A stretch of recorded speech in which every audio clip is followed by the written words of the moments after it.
Di sudut kota yang ramai, hiduplah seorang kakek tua bernama Marno. Setelah pensiun dan ditinggal sang istri, hari-harinya terasa hampa dan panjang. Ia sering duduk di beranda rumahnya, menyaksikan orang lalu lalang, sambil bertanya dalam hati, apalagi gunaku hidup? Aku hanya jadi beban anak-anak yang sibuk. Pikiran itu menggerogotinya, membuat dunia terasa kelabu. Kalimat jangan hidup jika tidak memberi manfaat bergema dalam kepalanya seperti vonis, bukan prinsip. Suatu sore, seorang anak kecil tetangga baru, Alifa, terjatuh dari sepedanya persis di depan rumah Marno. Dengan sigap, Marno membantu Alifa, membawanya masuk, membersihkan lukanya, dan menempelkan plester bergambar dinosaurus yang kebetulan ia simpan. Alifa pun berhenti menangis. Esok harinya, Alifa datang kembali. Bukan karena luka, tapi membawa buku gambar. Kakek, bisa ajari aku gambar kapal, kata ibu. Kakek dulu pelaut, pintanya dengan mata berbinar. Untuk pertama kalinya dalam setahun, Marno merasa ada yang membutuhkannya.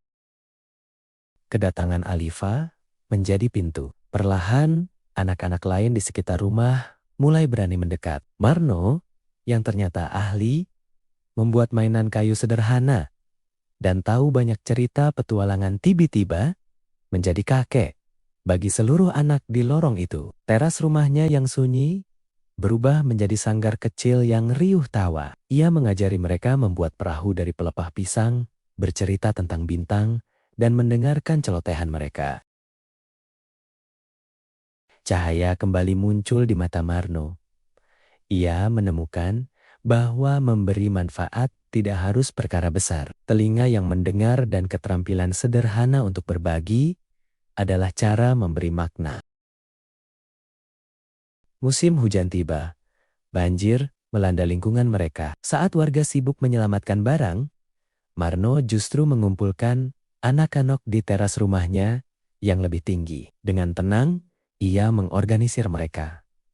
Kita tidak bisa diam. Mari bikin posko darurat kecil-kecilan, ujarnya. Dibimbingnya mereka menyusun kaleng bekas menjadi kompor sederhana, memasak air hangat, dan membagikannya kepada para orang tua yang kehujanan dan kelelahan.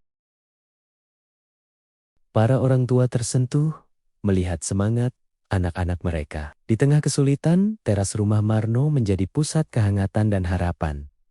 Ia tak lagi merasa hampa. Justru dialah penggerak dari hal kecil yang berdampak besar. Banjir surut, tapi perubahan tidak. Video singkat aktivitas Marno dan anak-anak itu tak sengaja diunggah seorang warga dan menjadi viral. Bukan karena dramatis, tapi karena ketulusan dan pelajaran hidup di dalamnya. Bahwa setiap usia tetap bisa memberi cahaya. Kini, Marno memahami makna sebenarnya dari kalimat itu. Bukan tentang prestasi gemilang, tapi tentang kehadiran yang memperhatikan, berbagi, dan menggerakkan kebaikan, sekecil apapun.